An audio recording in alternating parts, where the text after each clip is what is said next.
Om Swastiastu, perkenalkan nama saya Putuanisa Nuheni, nomor absen 24 dari kelas 12 Bahasa Budaya 3.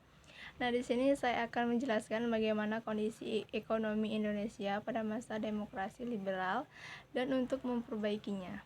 Dan di sini saya membaca buku ya teman-teman.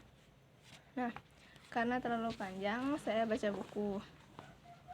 Nah, seperti yang kita tahu, setelah pengakuan kedaulatan Indonesia sebagai hasil konferensi meja bundar, diikuti dengan pembentukan dan pembubaran RIS, Indonesia yang telah kembali ke bentuk negara kesatuan dan memasuki masa demokrasi liberal, mengalami banyak permasalahan ekonomi, antara lain besarnya jumlah mata uang yang beredar, tingginya biaya hidup, hutang luar negeri yang mencapai 1,5 triliun rupiah, dan hutang di dalam negeri yang mencapai 2,8 triliun rupiah.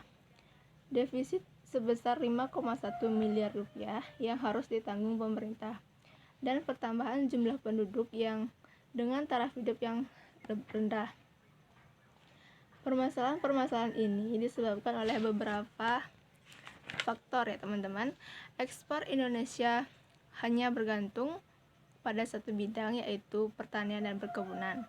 Politik keuangan pemerintah Indonesia masih mewarisi peninggalan kolonial, belum banyak pengalaman dalam menata ekonomi.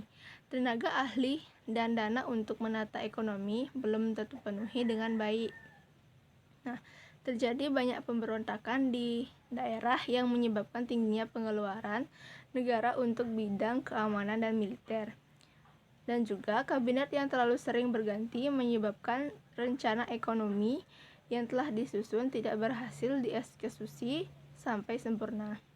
Nah, sekarang saya akan memberitahu upaya-upaya pemerintah untuk memperbaiki keadaan ekonomi, antara lain 1.